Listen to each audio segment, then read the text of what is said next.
Компьютерные игры — это чуть ли не единственная радость в моей жизни, которая продолжает меня поддерживать на плаву в этом бренном мире. Мы с вами уже пережили те времена, когда на каждом втором углу кричали о вреде игр, что их нужно запретить. Ничему хорошему они не учат. Вот лучше пойдите на улицу погуляйте. Все, больше этого нет, по крайней мере у тех, кто не школьник. Раньше всех гоняли с улицы домой, теперь же наоборот. Как же меняются времена. Так вот, почему я заговорила о компьютерных играх? С недавнего времени некоторые онлайн-игры подверглись блокировке, конечно же, со стороны трех знаменитых букв, которые очень любят блочить все подряд и в основном без причины. Но есть одно но. Блокируют не сами игры, а популярный и всем известный в последнее время сервис, который обеспечивает защиту от DDoS атак.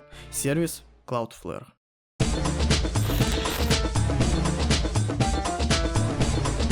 Cloudflare занимается не только этим, а также всяческими CDN-услугами, которые обеспечивают наилучшую работу с сетью, что на сайтах и что в играх. Тут же и строится вся эта чешуйная цепочка, из которой выясняется, что половина интернета без особых усилий или дополнительных программ нам недоступна. Заранее скажу, что эти блокировки действуют не у всех и намекают на то, что как будто бы нас к чему-то готовят. Итак, давайте не будем загадывать на будущее, не люблю это делать, а лучше я вам объясню, почему это все происходит и как это взаимосвязано. Первое, чем я должна поделиться, так это тем, что блокировки касаются в первую очередь игр, которые привязаны к внешним античитам. Есть знаменитый Easy античит, который работает как раз таки на базе Cloudflare. Оттуда же и следует отсутствие доступа к игре. Если объяснять все максимально просто, то при входе в игру в тот же самый VR-чат наш IP-адрес просто тупо не может подключиться к серверам Cloudflare, а позже и античит этого не делает. Итог вот такой. Античит как бы видит, что ты не можешь подключиться к Cloudflare, и из-за этого не впускает игру, но это полбеды. Сейчас весь интернет наконец-то заполоняется различными гайдами способа обхода этой блокировки, причем помогает они далеко не всем. Сами же Cloudflare поделились только статистикой трафика, она показывает очевидно, что у нас скорость в разы упала, и комментариям, что помочь они никак не могут. Подобные процедуры от трех букв проводятся в основном вдалеке от полноценной цивилизации. Та же самая Сибирь или Дальний Восток сначала тестит в этих регионах, а позже постепенно включает и другие крупные регионы. Почему? Почему это все происходит и в чем так провинился Cloudflare, что его хотят насильно заблочить, блокируя доступ ко всем известным интернет-ресурсам? Во-первых, по официальному заявлению тех самых букв, выясняется, что Cloudflare обходит те самые ограничения от стороны и, конечно же, для соблюдения интернет-безопасности. Говоря простым языком, запрещенные на территории страны сайты стали вновь доступными, если ты включаешь софт от Cloudflare, а подобные программы с недавнего времени, как и VPN, стали блокироваться. Опять же, для использования безопасного интернета. Повторяется это уже не первый раз, еще с прошлого года такие блокировки вновь и вновь повторяются, и с каждым разом охват такой блокировки становится больше, а Cloudflare пользуется очень много сайтов, ну а так как это не отечественный провайдер, значит нужно, как правило, заблокировать. Еще один очень смешной факт: решение о блокировке сервиса было, оказывается, принято аж в 2019 году. Только начиналось все с серверов Амазона, а запись появилась только в октябре 2025 года. Спасибо, что своевременно рассказали. Естественно, три буквы ничего сервису не предъявили, а просто внесли в реестр под наблюдение и выдвинули причину, что сервис обязан, как и многие другие сервисы, предоставлять всю информацию о пользователях и их расшифровку. Во-вторых, смутило пользование сервисом другими странами, а вы знаете, что после 2022 года подобные сервисы правительство намекает выбирать с умом. Но и постарались еще и с провайдерами потянуть эту тему. Простым языком, российские власти очень боятся Cloudflare, тупо из-за того, что он не только используется другими странами, что может подвергнуть опасности Рунет, а также неограниченный доступ к запрещенным ресурсам, и призывает нас использовать отечественные аналоги. Если с российскими сайтами все понятно и можно спокойно разрешить проблему, восстановив доступ к ним, то с остальными западными ресурсами все очень... и капец как трудно.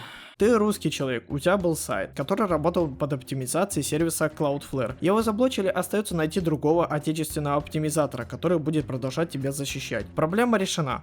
Но а если сайт или другой ресурс западный, они же все не будут подключать защиту от Ростелекома. Это уже звучит очень смешно. Напоминаю, тот же самый VR-чат, который привязан к Easy античиту. Wild Assault я тоже не могу спокойно зайти, ибо опять же Easy античит. Elden Ring тоже Easy античит. Так что забудьте про онлайн вторжение или совместное прохождение боссов с другом. Apex Legends ZZZ, DBD. Никто из них не будет отключать Cloudflare из-за требований властей. Нас и так уже давно окружают этими блокировками не только со стороны правительства, но и со стороны некоторых разработчиков, которые яро не хотят, чтобы русские пользовались их сервисами или играли в их игры. Вся эта ситуация как будто бы намекает на то, что нас потихоньку готовят к полному отключению и включению белого списка, только с теми интернет-ресурсами, которые нам разрешат.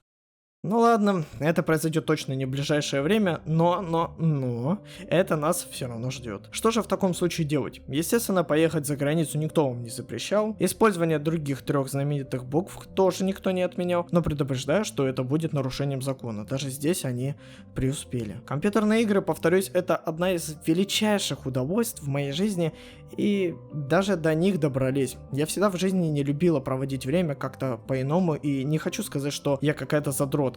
Я очень люблю проводить время на улице, с кем-то общаться, а игры то самое не только одиночное, но и кооперативное развлечение, которое приносит уйму хорошего настроения. Меня никогда не привлекало ездить на всякие вписки, клубы, бары, кафе, рестораны, проводить максимально неправильный образ жизни, употребляя алкоголь или табак.